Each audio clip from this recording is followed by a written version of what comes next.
The day they came to tell her the good news, she was lying on a mat, her breath shallow, her hands too weak to hold theirs. Her name was Mama Efua, and if ever there was a story of sacrifice, it was hers. She was a widow in our small village, left to raise 3 children on her own when her husband passed away unexpectedly. His death was swift and cruel, a sudden illness that gave no warning. I remember the day it happened. The waves from our compound echoed through the village, sending shivers down our spines. Mama Efwa had no time to grieve. Life does not pause for a widow, especially one with mouths to fill. Her husband had left her with nothing but the land he farmed and the debts he owed. The creditors came soon after his burial, taking most of what little she had. All she was left with was a small patch of land, her children, and her determination. I was just a neighbor, but I saw everything. Every morning, Mama Efua woke up before the sun, her silhouette moving quietly through the fields as she walked the land with her bare hands. She grew maize, cassava, and groundnuts, selling whatever she could in the market. It was back-breaking work, but she never complained. Her children were her word, and she was determined to give them a life better than hers. The children, Kwame, Ya, and Kofi, were her pride. They were bright and eager to learn. She couldn't afford to send them to school at first, but she found a way. She cleaned houses, washed clothes, and took on odd jobs in the village. Slowly, she saved enough money to pay their fees. Education is the key, she would say.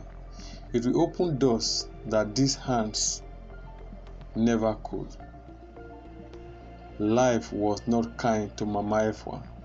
There were days when she had nothing to eat, days when the rain ruined her crops, and the days when creditors came knocking again.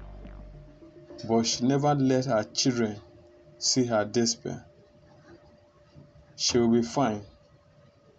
We will be fine, she would say, even when her eyes told a different story. As the children grew older, they began to help her. Kwame worked on the farm.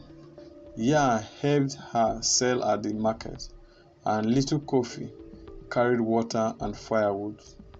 They worked hard, knowing that every effort was a step closer to the future their mother dreamed for them. Years passed, and the children excelled in school. Kwame earned a scholarship to study engineering at a university in the city. Ya followed with a scholarship for medicine. Kofi, the youngest, studied business.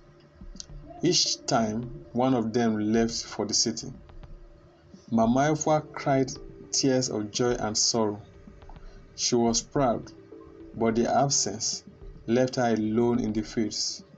Her body was not as strong as it once was, but she pushed on, determined to see them succeed. When the children graduated, they returned to the village, beaming with pride. They had made it. Kwame had a job with a construction company. Ya was a doctor. Kofi had started a business. They stood in front of her, their achievements shining like the sun. Mama, they said, you don't have to work anymore. We will take care of you now. But Mama Efua was not the same. Years of hard work and sacrifice had taken their toll. She was frail, her hands calloused, her back bent. When she tried to stand and hug them, she couldn't. Her strength had left her. I was there that day. I saw the way her eyes filled with tears. She had smiled despite the pain. She was happy, truly happy. "You have made me proud," she said, her voice barely a whisper.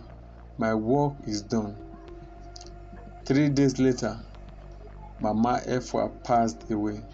She left quietly, without fuss, just as she had lived. The village mourned her deeply. At her funeral, her children stood tall, their success a testament to her sacrifices. "Everything we are, everything we have," Kwame said, "is because of her." Her story became a legend in our village.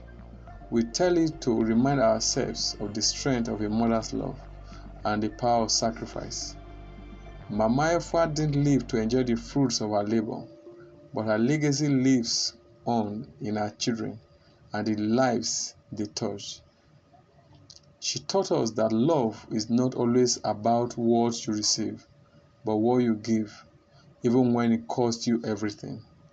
And that is how I remember her, lying on that mat, her children's hands in hers, knowing she had done all she could. She was tired, but she was at peace.